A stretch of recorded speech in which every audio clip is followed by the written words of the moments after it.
Welcome to Salt. Poor Brett came down with a really bad cold a couple days ago, and so he agreed to at least come out here and greet everyone. But I'm not sure he's going to stay because he's Here I am. not having very much fun. Hey guys, welcome to Salt. Wait, have we done that? We did actually. He Yes. hasn't gotten much sleep the last couple nights. No, it's hard to sleep with a stuffy nose. Really just feeling like ooh and stuffy, that's it. I have fever, sore throat. Anyway, today Miranda will be carrying on most of the conversation as I sit here and slowly waste into a puddle of nothing.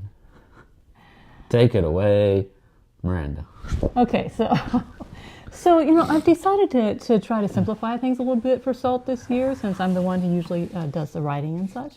So for a little while anyways, we're going to just try out some stories that we draw some spiritual analogies to, that might make it a little lighter, a little funner, a little something, I don't know. So we try something new and different and see how everyone likes it. So first of all, I just wanted to start with a story that's here for entertainment purposes, basically.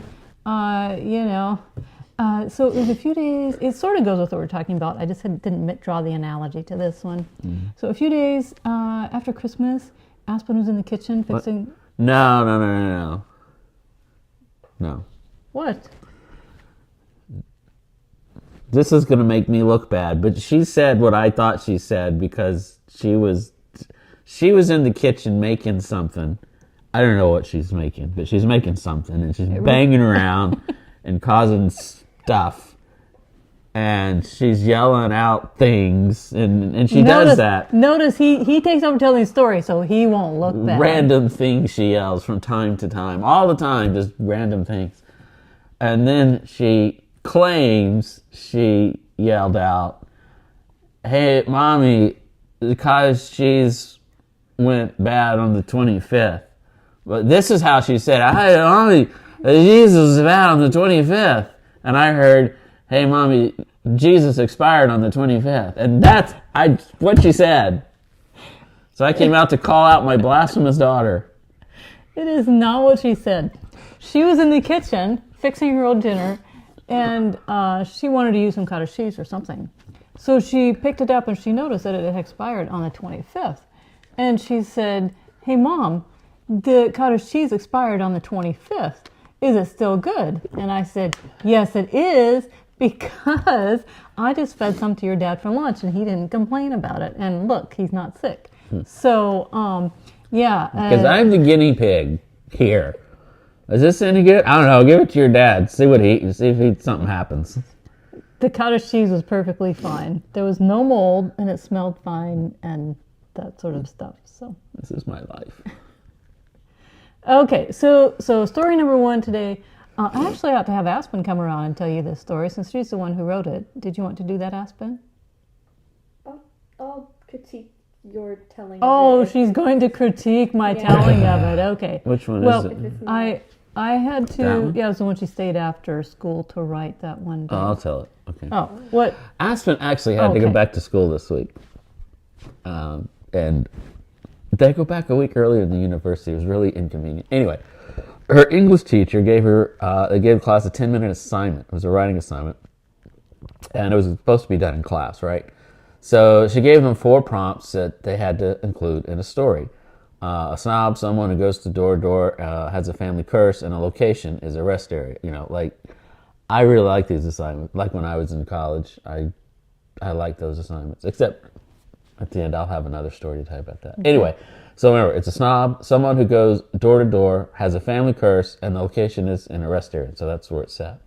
Everyone else finished the story, but no, not Aspen, which she takes from me as well. I could never get these things done in like one period. Right, because she doesn't just, she expands on the story and has all these ideas and stuff. Yeah, so, yeah. I mean, you want us to tell you a story. Well, we're going to tell you a story, and yeah, everybody else writes a paragraph. But anyway, so, she had it all worked out and wanted to get everything in. So, in the end, she shortened it up a little bit because it could have been like a screenplay based on what she was saying.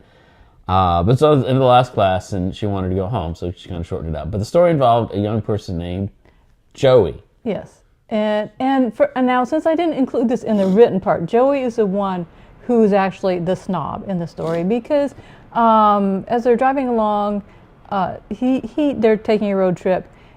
He's supposed to be finding them some place to eat, but none of the places live up to his standards, and so therefore he is the food snob.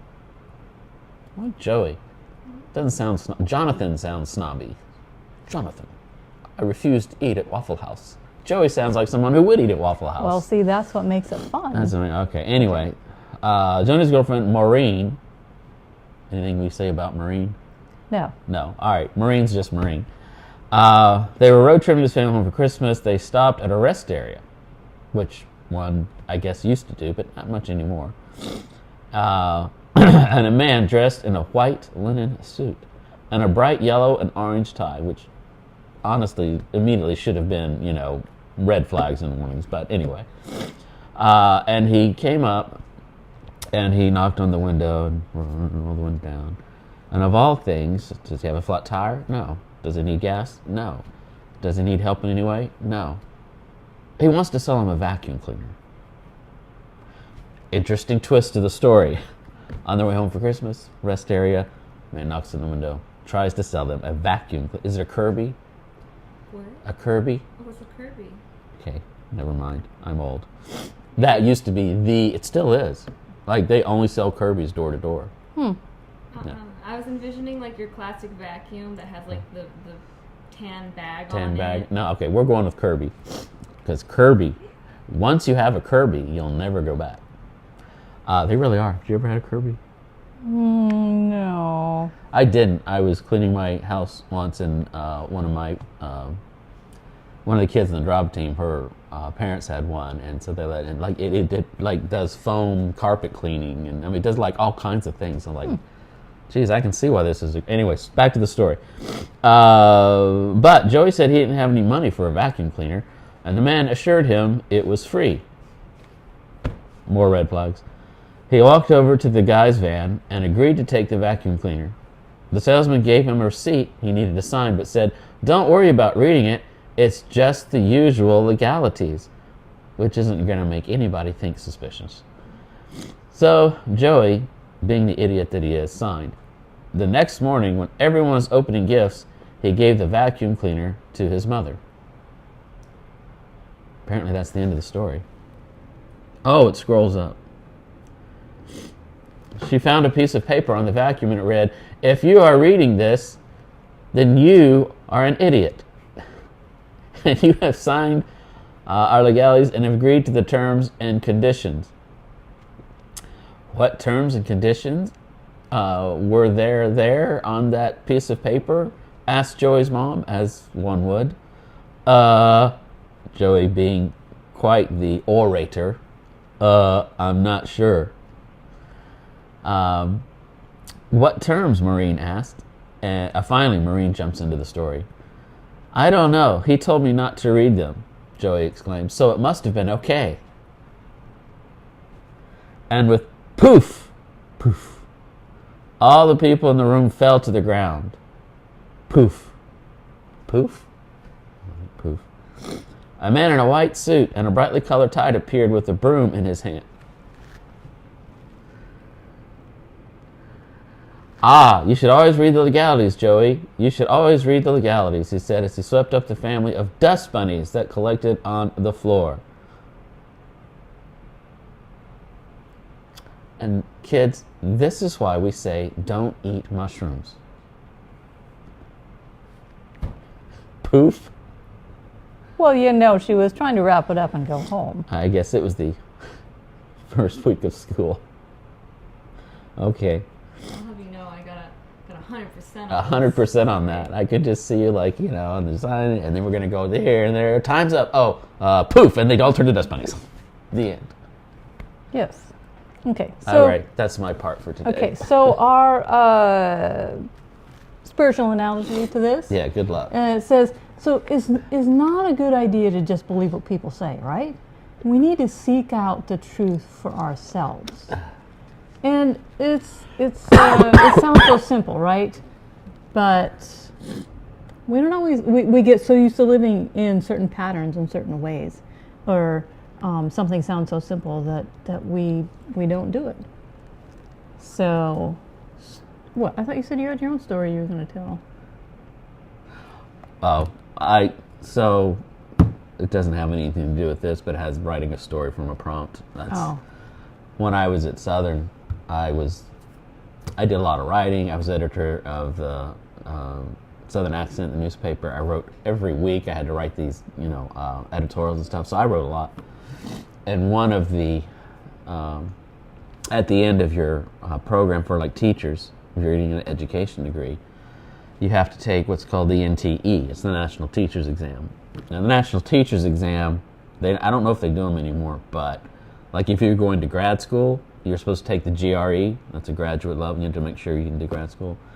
But in my time, you could do the GRE or the NTE. It was of equal level as the GRE, and so you could do it. So I ended up doing the NTE, which is the only reason I was able to get to grad school years later. But anyway, it was a 3-day test, and part of one of the days was an essay writing. Make sure you could write an essay. And when I got to that, it was just like, I was towards the end of the test, like, no problem.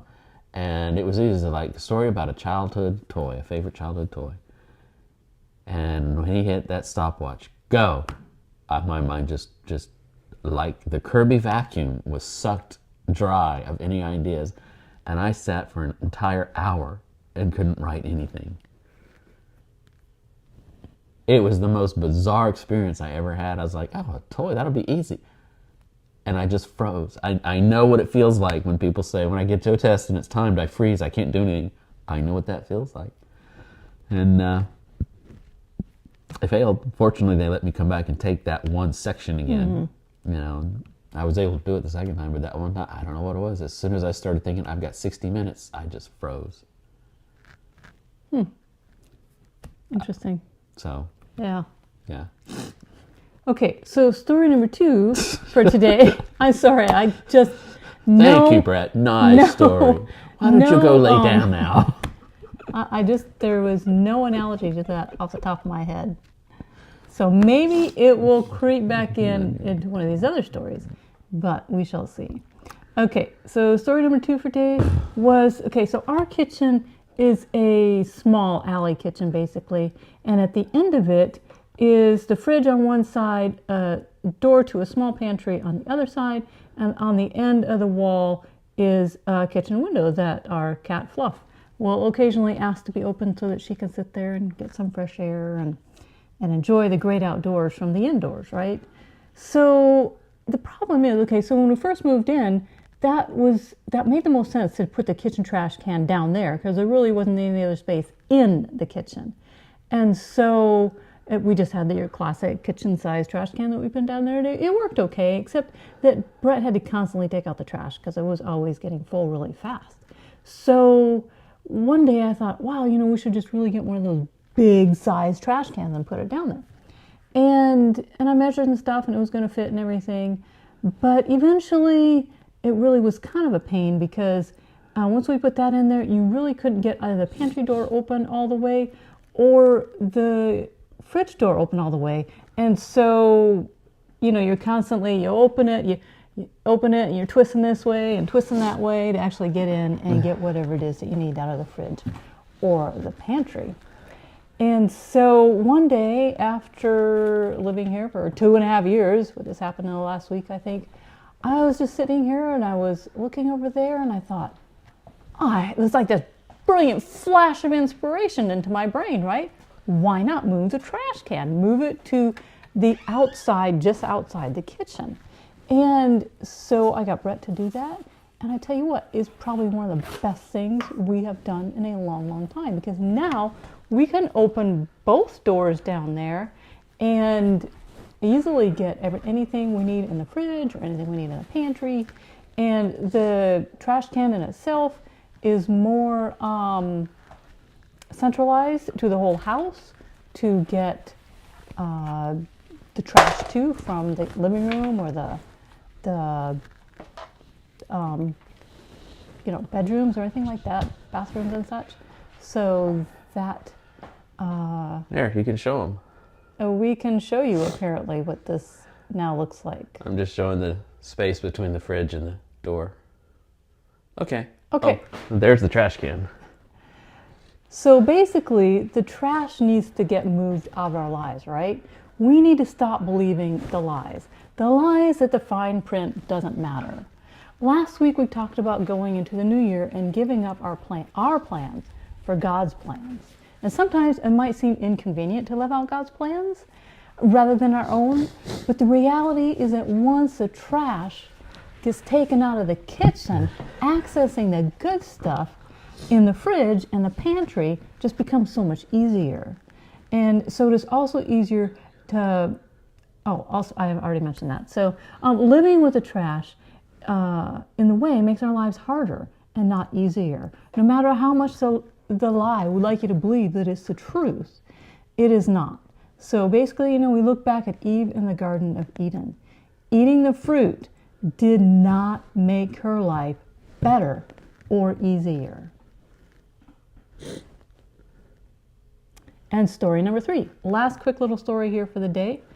So a friend of mine, she lives in Lincoln, so lots of miles between here and there. But on New Year's Day, she works at Lowe's in the paint department, and so on New Year's Day she created a group text that she sent out to any number of people. And just to be funny, she thought she would say, "I am the paint." And at the beginning of the year, while looking back and looking forward, I could mentally see myself standing there with a suitcase. Inside of it were my plans. But God wants me to let go of that suitcase and leave it in 2023, right? And put my hand in His and go into 2024 with His plans, leaving my stuff, back in 2023 where it belongs, basically. So when people go into Lowe's and they buy paint, they probably also buy some paint brushes and such to apply the paint. And the person who bought the paint, they go home and they open it up and they take their new paintbrushes and they slap that paint onto a wall or maybe a fence or the outside of their house or building or some such thing.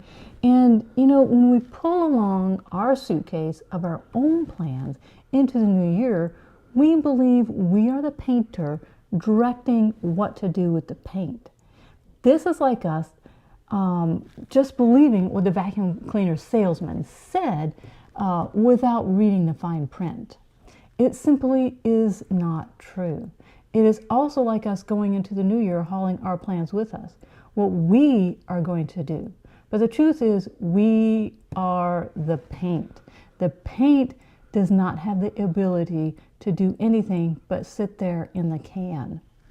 And you think of all the paintings out there done by the great artists, right?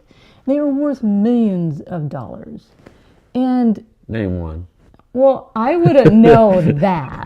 But I do manage to read news articles about thus and such a painting sold for thus and such amount at, various auctions or whatever. So What's the Banksy?